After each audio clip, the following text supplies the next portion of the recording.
안녕하십니까. 여러분에게 희망을 드리는 희망TV 장진호 대표입니다. 2020년 5월 11일 오전 11시 지나고 있습니다. 영상 제작 전 구독, 좋아요, 알림 설정, 힘이 나는 응원의 댓글, 공유 꼭 부탁드리도록 하겠습니다. 자, 이번 시간 장중에 지금 티타임을 이용을 해서 잠시 짤막한 강의를 하나 해드리고자 합니다. 앞전에 사분할 매매기법 강의에서도 잠시 소개를 해드렸던 것 같은데, 분할 매수를 할 때 비중을 어느 시점에서 많이 채워야 되는지에 대한 이러한 고민들 한 번쯤은 해보셨을 거예요.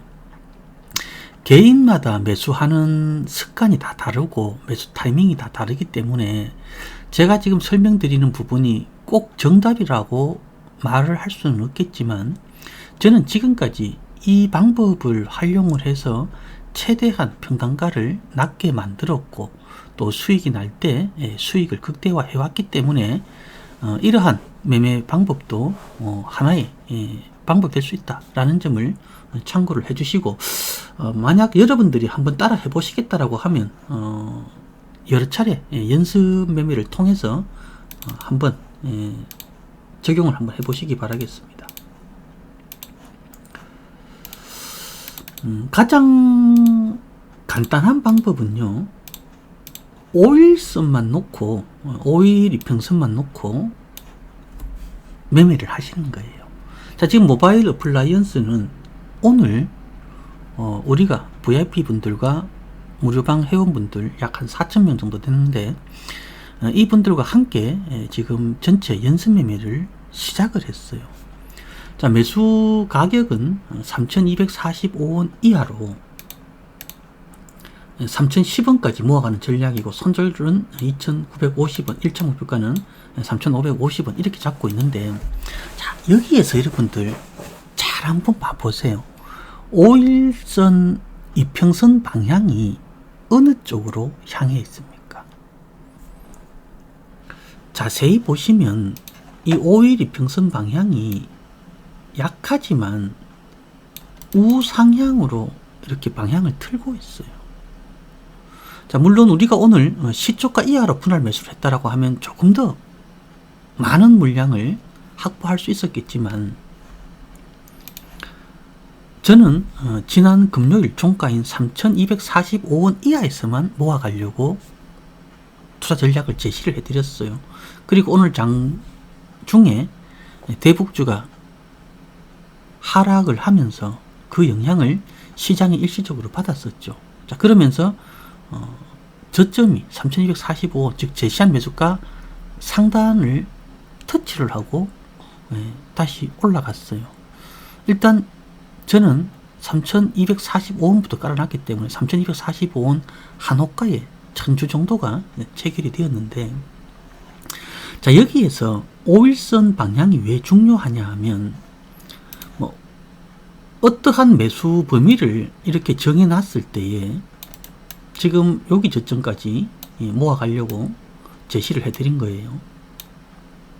자, 이렇게 매수 범위를 정해놨을 때에 5일선 방향을 보고 매집 속도를 조정을 해야 되는데, 지금 5일선 방향이 미세하지만 살짝 우상향으로 움직이고 있다 라고 제가 설명을 드렸죠. 실질적으로 보시면 행보이긴 하지만 미세하게 우상향으로 움직이고 있어요. 자, 그러면 저기 5일선이 종가상 주가가 5일선을 이탈 마감하지 않는 이상 이 지금의 흐름은 제시한 매수가 상단 근처에서만 매수 기회를 주고 움직일 가능성이 많아요. 그래서 이러한 흐름이 나올 때에는 제시한 매수가 상단에서 빠르게 비중을 채우고 바로 내가 원하는 비중, 연습 매매는 1에서 5% 사이니까 비중을 다 채우고 나면 매수를 하자마자 바로 뭘 해야 돼요? 마이너스 3% 스탑로스 세팅을 하고 단기로 그냥 대응하실 분들은 1차 목표가에 이익 실현 세팅을 딱 하고 그냥 업무를 보시면 된다는 거죠. 즉 매집을 할 때 매집 속도를 조정하는 방법은 바로 5일선 방향을 보고 5일선이 횡보하거나 지금처럼 살짝 우상향으로 움직일 때에는 가급적이면 제시한 매수가 상단 근처에서 비중을 채우는 것이 무난하다. 이렇게 보시면 돼요. 자, SFA 반도체. 자, 이 종목도 우리가 분할 매수를 하고 있죠. 5,600원 이하에서 매집을 하고 있어요. 자, 이 종목은 보시면 5일 이평선이 우상향으로 확실하게 눈에 띄게 우상향으로 이렇게 방향을 상승 전환이 된 상태죠. 바로 이렇기 때문에 이러한 종목들 역시도 5일선이 횡보가 아닌 우상향으로 움직이고 있기 때문에 이 종목 역시도 제시한 매수가 상단에서 모아가는 게 무난하다는 거죠. 이 하단까지 내려올 가능성은 현재 상황에서는 그렇게 크지가 않다는 얘기예요. 5,350원까지 내려올 가능성은 그렇게 크지 않다라는 겁니다. 그런데 이러한 흐름이 나오고 있는데 매수가 안 된다고 하시는 분들은 이 밑에다가 주문을 넣고 기다리고 있기 때문에 당연히 매수가 안 되죠. 자, 여러분들 방향이 이렇게 흘러가고 있어요. 주가를 여기를 깨고 내려오려고 하면은 얼마나 많은 거래량이 나와야지만 이 흐르는 방향을, 상승 방향을 아래쪽으로 바꿀 수 있겠어요. 거래량이 급격히 줄어들고 있잖아요. 그러니 이게 하락을 한다 하더라도 이 상승하는 이 힘을 꺾을 만큼의 대량 거래가 발생하지 않는 이상에는 못 깬다는 얘기죠. 그러니 결국에는 제시한 매수가 상단 근처에서 모아가는 전략이 무난하다. 이렇게 해석을 해야 되겠죠. 물론 이게 한 번의 설명을 듣고 이렇게 되는 것은 힘들겠지만 꾸준히 작은 비중으로 연습 매매를 하시다 보면 충분히 감을 잡으실 수가 있습니다. 자, 그리고 모헨즈 이 종목도 우리가 지금 매집을 하고 있죠. 자, 이 종목은 우리가 4,270원 이하로 모아가고 있어요. 자, 지금 5일선이 우상향으로 이렇게 움직이고 있죠. 자, 그래서 이 앞전에 4,270원 이하에서 5월 6일날 매집을 시작을 했으니까 이때 살짝 매수 기회를 주고 난 이후에 두 호가 정도밖에 매수 기회가 안 왔어요. 자, 그리고 나서 그 다음부터 매수 기회가 안 와요. 그러다가 오늘 시장이 하락하면서 매수 기회가 다시 오고 있어요. 자, 그런데 여기서 중요한 것은 5일선은 보시다시피 우상향으로 움직이고 있죠. 자, 그런데 오늘 주가는 5일선을 이탈한 상태에서 움직이고 있어요. 만약 모헨즈가 5일선을 깨고 마감이 된다. 그리고 내일장에서 상승하지 못하고 내일장도 하락을 한다. 그럼 5일선이 어떻게 되겠어요? 상승에서 하락으로 전환될 가능성이 있겠죠. 만약 5일선이 하락으로 전환된다라면 이 종목 같은 경우는 지금까지는 4,270원 밑으로 잘 안 내려와서 매수가 안 됐는데 지금은 깔아놓으면 일부는 체결이 되는 상태예요. 하지만 만약 오늘 하락 마감하고 내일 또 하락을 해서 5일선이 하락 전환을 하게 되면 어떻게 되겠습니까? 추가적으로 더 하락할 가능성이 높아지겠죠. 그럴 때는 어떻게 해야 돼요? 매집을 멈춰야죠. 매집을 멈추고 매수된 물량은 뭐 1% 선에서 손절을 하든지 뭐 2%, 3% 손절을 하든지 세팅을 딱 해놓고 제시한 매수가 하단 4,090원 또는 제시한 손절가 4,050원 이 근처가 지지된지를 확인을 하고 그때가 지지가 되었을 때 그때 매수 가담을 하든지 아니면 아예 뭐 4,090원이나 4,050원이 이탈해서 더 하락하면은 더 낮게 싸게 매수를 하는 전략을 가져가야 된단 말이에요. 자, 이게 바로 매집을 할 때 똑같은 매수 범위를 정해드려도 물량을 얼마 못 채우고 날라갔어요 라고 얘기하는 분들이 계시고 나는 충분히 비중을 채웠어요. 그리고 난 수익이 이만큼 났어요 라고 얘기하는 분들의 차이점이 바로 이러한 부분이다 라고 보시면 돼요. 자, 그리고 이거는 이제 예시를 들어드리는 것이기 때문에 매수하라는 건 아니에요. 자, 어제 분석을 해드렸던 스마트카 관련해서 모트렉스 한번 볼게요. 자, 모트렉스는 이렇게 하락을 하다가 지금 이때 횡보를 하죠. 자, 그런데 오늘 갭상승 출발했어요. 지금 미세하지만 어제 얘기해드렸던 세 종목 중에서는 모트렉스가 대장으로 움직이고 있는 상태인데, 여기 한번 잘 봐보세요. 하락할 때 여기 5일선 이렇게 이제 상승을 하다가 이제 5일선이 하락으로 꺾였어요. 자, 이렇게 5일선이 하락으로 꺾였을 때 만약 매수 범위를 정해놓고 매수를 한다라고 가정을 했을 때에, 예를 들어서 요런 범위 안에서 내가 매수를 할 것이다 라고 계획을 잡았다고 가정을 해보겠습니다. 자, 근데 5일선이 하락으로 전환하고 있어요. 그러면 이 5일선이 최소한 행보로 바뀌기 전까지는 이게 이 아래쪽으로 하락을 할 가능성이 많단 말이에요. 그러니 5일선 방향을 보고 지금은 5일선이 하락 진행 중이니 주가가 당분간은 하락할 가능성이 높다. 그러면 제시한 매수가 상단에서 비중을 채우기보다는 중하단 근처에서 또는 하단 근처가 지지가 되는지를 확인한 후에 매수를 하는 것이 훨씬 더 유리할 수가 있다는 얘기죠. 자, 이 이후에 주가의 방향을 한번 보시라는 거예요. 하루 만에 그냥 확 다 내려가 버리네요. 자, 몇 번의 기회가 오죠. 제시한 매수가, 내가 예상한 매수가 하단 근처에서 매수할 수 있는 기회가 몇 차례가 와요. 이게 바로 5일선 방향 때문에 그렇다는 거예요. 물론 이게 100% 정확하지는 않아요. 주식시장에서 100%는 없습니다. 자, 그렇기 때문에 매수를 할 때 5일선이 행보를 하고 있느냐, 하락을 하고 있느냐, 상승을 하고 있느냐에 따라서 매수하는 타이밍, 즉 속도를 맞춰서 매매를 해야 돼요. 만약 5일선이 상승으로 이렇게 전환되어 있는 상태라고 하면 조금은 빠르게 매집을 할 필요가 있고, 행보를 하게 되면 제시한 매수가 상단에서 살짝 아래쪽에서 천천히 느긋하게 분할 매수를 해야 될 것이고, 그리고 5일선이 하락으로 전환하게 되면 이것은 더욱더 신중하게, 가급적이면 제시한 매수가 하단 근처가 지지가 되는지를 확인을 하고 접근을 할 필요가 있다는 거죠.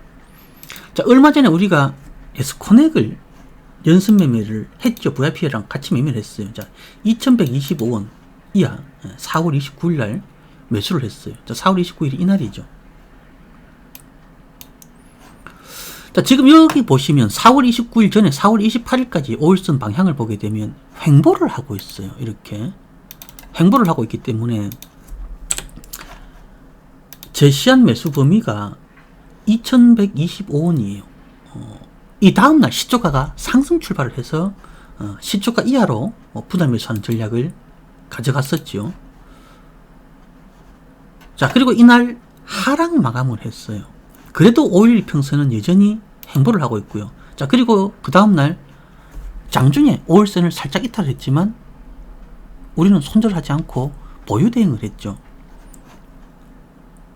자, 그리고 5일선이 상승으로 전환하고 또 상승으로 전환하면서 결국 수익을 냈는데, 요 보시면 물론 이때에는 매수 범위를 제가 상당히 짧게 잡아드렸기 때문에 대부분 제시한 매수가 상단, 평균 단가가 한 2080원, 2070원, 2060원 이 정도가 평균 단가였단 말이죠. 저 같은 경우는 평균 단가가 2030원이에요. 손절가에 다시 매수를 했는데, 자, 이런 식으로 5일선의 방향이 매우 중요하단 말이죠. 그래서 이 방향을 정말 잘 참고를 하시면 얼마든지 매수를 잘 할 수가 있어요. 자, 얼마 전에 제가 유튜브를 통해서 분석해드렸던 STX 다들 기억하시죠? 보신 분들은.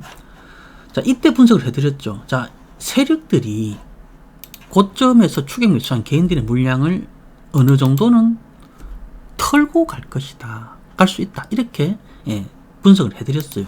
자, 이때도 잘 보시면 5일선 방향이 어때요? 만약 이때 세력이 완전히 이탈해서 도망갈 것 같으면은 이 이후에 주가는 밑으로 하락을 해야 되겠죠. 그러면 5일 이평선이 밑으로 빠져야 돼요.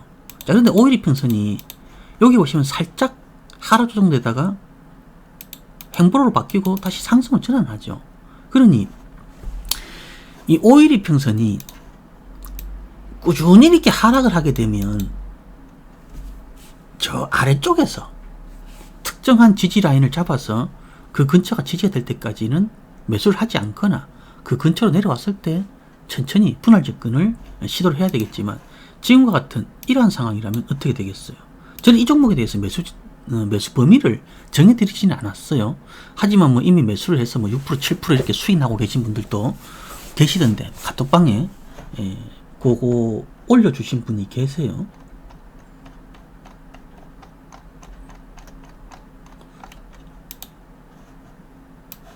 여기 보시면 요즘 뭐 올려주셨어요. 자, 이런 식으로 이 5일선의 방향을 잘 분석을 하셔야 돼요. 그리고 특히나 이제 막 급등하는 종목을 추격 매수하는 분들이 상당히 많이 계신데, 급등하는 종목들은 그날 상한가를 못 가면은요 무조건 윗골을 달고 밀리는 경향이 많은데, 대부분은 윗꼬리가 달리는 시점 근처에서 매수를 많이 하죠. 그래서 상당히 큰 고통을 받는데, 만약 급등하는 종목을 매수를 한다라고 하면은 일봉이 아니라 분봉을 전환해서 오늘 지금 급등하는 종목이 YBM넷이라고 있네요. 교육 관련주. 자, 지금 이 종목이 지금 급등을 하고 있어요. 근데 여기에서 지금 추격 매수하면은 무조건 고통을 받을 수밖에 없다라는 거죠. 자, 그러면 여기에서도 마찬가지로 모든 이평선을 지우고 5이평선만 남겨두는 거예요. 여기 한번 잘 봐보세요. 시작을 했죠.